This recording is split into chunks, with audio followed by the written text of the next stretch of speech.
Hey everyone. So today we're going to be starting with the first watercolor technique, which is called a flat wash. And so what you're going to do is on your piece of paper with a pencil, you're just going to draw out some random shapes.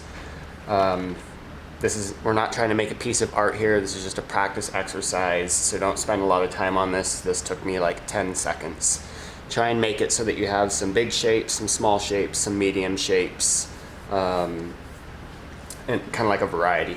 So for this technique, the first thing that you need to do is choose which color you're going to use. You're going to do your flat wash in, and I need to mix up a puddle of that color up in my palette. So there are a couple of important things about a flat wash. The first is the ratio. The ratio means the ratio of water to paint mix.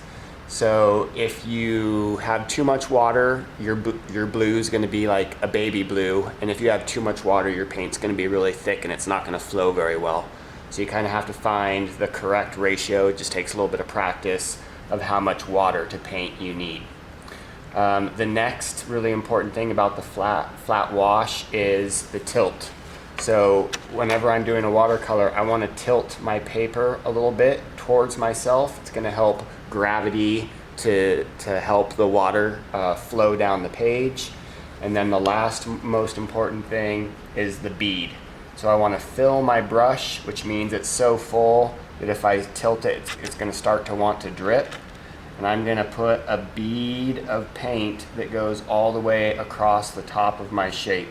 And this should be something that is noticeable. As I'm pulling it down, you should notice that there's a bead. I think you should be able to see it on the camera. But there is a bead of paint. And I need to keep this. I don't ever want to let this go. The biggest mistake that people make when they first start doing watercolors is they let this dry.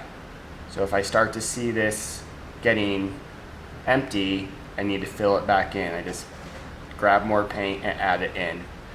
Notice I'm kind of doing like this back and forth motion as I go down across the shape.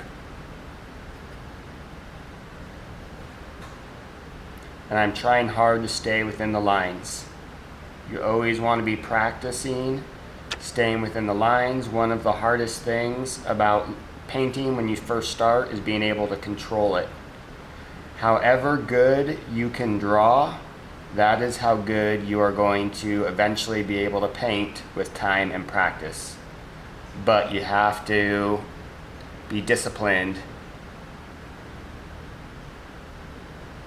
at working on some of the techniques, and staying within the lines is definitely important if you want to be able to make realistic paintings. So as I come to the end, you see that I have this leftover puddle. So what I'm going to do is I'm going to take a clean, dry brush, and I'm going to suck up, almost kind of like squeegee up, that excess paint. You have to do this. This step's really important, because if you don't do this and you just put it back down, that puddle is going to flow back in and it's going to create a darker spot down at the bottom. So this is called a flat wash. It's one even version or value of the color over the whole shape. So what I want you to do is, as you fill these in, I want you to jump around, because if I was to do any of the shapes around the one that I just did, it's going to bleed. It's going to create what's called a wet into wet effect. That's another technique, but it's not what we want today. We want all of our washes to be flat. So I'd maybe do this one next, and then jump down here, and then jump over here, and then kind of like jump around. You want to make sure that this is dry before you do any of the colors that are around it.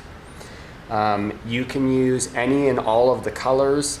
I do suggest that you, for now, in the beginning, you stay away from black and you stay away from violet, because they're both so dark that they make it look like you're doing it right, even if you're not.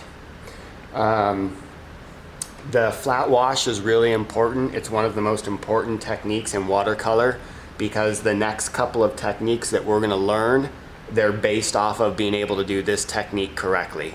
So remember, you're going to have your ratio, correct ratio of water to paint mixture, your tilt, and then your bead is probably the most important. You got to keep that bead flowing as you go down your shape.